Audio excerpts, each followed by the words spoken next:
हमारे यहाँ तुलसी के कुंड का भी विधान है। गोल कुंडा है ऐश्वर्य देगा, चौकोर कुंडा है। आप लोग कई बार देखे होंगे किसी किसी के यहाँ चौकोर तुलसी का क्यारा होता है, कुंडा होता है, वो वंश बढ़ाता है। षडाकृति का है, वो धन देता है, संपदा देता है। दोष हमारा है, हम तुलसी के कुंडे के नीचे शंकर जी को रख देते हैं। क्यों? कि यहीं तुलसी जी को पानी चढ़ाएंगे, यहीं शंकर जी को चढ़ा देंगे। दोष है। तुलसी के कुंड के नीचे हम सर्पदेव को रख देते हैं, नाग देवता रख देते हैं, पानी चढ़ाएंगे, पात्री रख देते हैं, नहीं, दोष।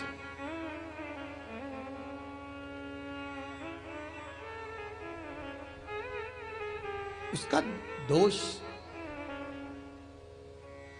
हम सबको स्वयं अगर गलती करते हैं तो स्वयं को भोगना।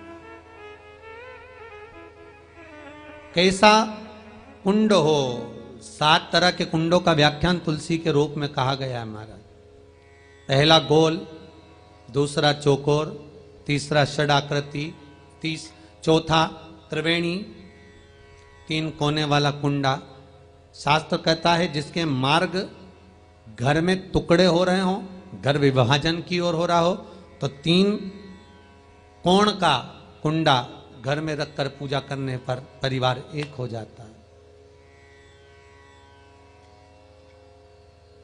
5वां, गार्डन में बिना कुंडे का, बिना कुंड का जो तुलसी का पौधा रोपित होता है, बिना कुंड के एक बगीचा जैसा बो दिया जाता है, तुलसी तुलसी उत्पन्न हो जाती है। महाराज, वहां पर संपदा तो रहती है पर चिंता बहुत रहती है,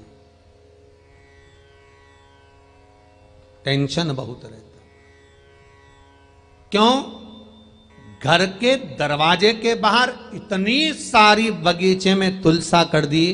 कोई निकल कर जा रहा था, उसने थूक दिया, कोई निकल कर जा रहा था, उसने पानी डाल दिया, कोई श्वान ने, कुत्ते ने, किसी ने, बिल्ली ने गंदगी कर दी, उसका दोष आपको लगेगा। इसलिए कुंड के अंदर तुलसा का, तो वो धन तो देगा, जो तुमने बगीचे में तुलसा लगाई है, गार्डन तुलसा का करा, वो धन तो देगा, संपदा भी देगा, पर चिंता को बढ़ा देगा।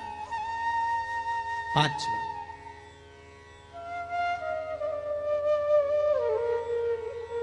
महाराज, 6, तुलसी के कुंड को 3 धार पर लटका कर रखना।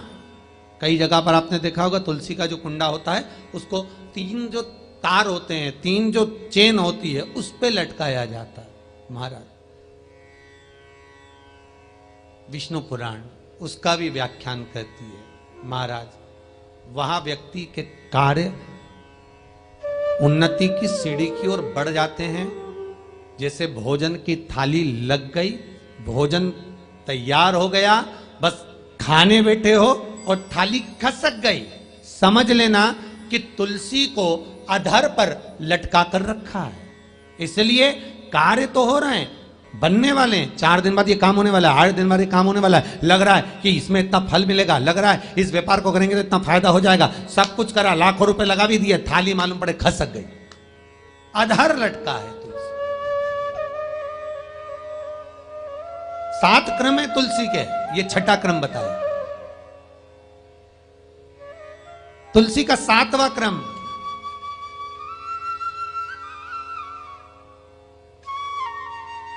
तुलसी का 7वां क्रम है। महाराज, तुलसी का कुंडा जैसा घर के आंगन में है, तुलसी का कुंड जैसे घर के आंगन में विराज रहा है, ऐसा ही छोटा सा कुंड भगवान के लिए रोपित करें।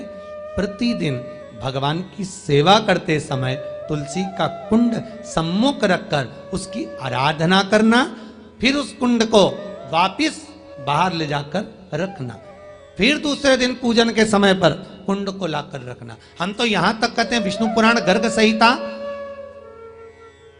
कल्याण का तुलसी अंग यहां तक वर्णन करता है कि आप पूरे साल ये नहीं कर सकते तो कम से कम कार्तिक के महीने में भगवान के सामने तुलसी का छोटा कुंड, चौकोर वाला, गोल नहीं, चौकोर कुंड लाकर भगवान के सामने रखकर छोटा सा कुंड का पूजन कर कर भगवान के साथ उस कुंड को वापस बाहर विराजमान करें, फिर कल लेकर आए, फिर विराजमान करें। आप पूरे साल नहीं कर सकते तो 1 महीना।